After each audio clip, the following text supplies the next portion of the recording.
খবর 24 সাথে আপনাকে স্বাগত। নতুন নতুন খবর জানার জন্য আমাদের চ্যানেলে চোখ রাখুন।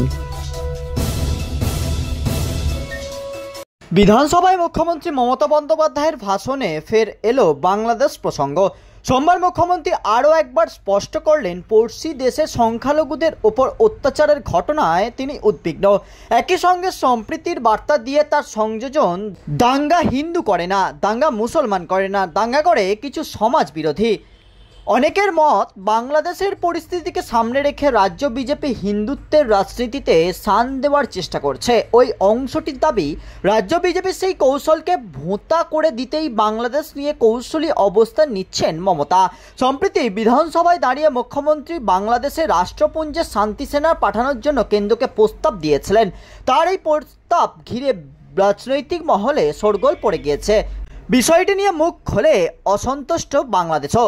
সোমবার দুপুরে বিধানসভার শীতকালীন অধিবেশনে যোগ দেন মুখ্যমন্ত্রী মমতা বন্দ্যোপাধ্যায়। স্বাস্থ্য সংক্রান্ত একটি প্রশ্নের উত্তর দিতে উঠে মমতা বলেন, বাংলাদেশের সংখ্যালঘুদের উপর যে হামলা হচ্ছে তা দুঃখজনক। তারপরেই সব বিধায়কের উদ্দেশ্যে মমতার আহ্বান, কেউ উস্কানিমূলক বক্তব্য দেবেন না। সোমবার মুখ্যমন্ত্রীর বক্তব্যে উঠে এসেছে একটি রাজনৈতিক দলের কথা। তার অভিযোগ, একটি রাজনৈতিক দলের পক্ষ থেকে ফেক অর্থাৎ ভুয়ো ভিডিও ছড়ানো হচ্ছে।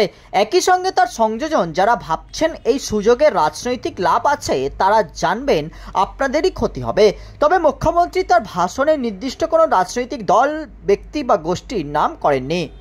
বাংলাদেশ নিয়ে তার দল এবং সরকারের পুরনো অবস্থানের কথা ফের স্মরণ করিয়ে দিয়ে মুখ্যমন্ত্রী বলেন, বাংলাদেশের ব্যাপারটা কেন্দ্রীয় সরকার দেখবে, আমরা কোনো পক্ষে নেই, আমরা সব পক্ষেই।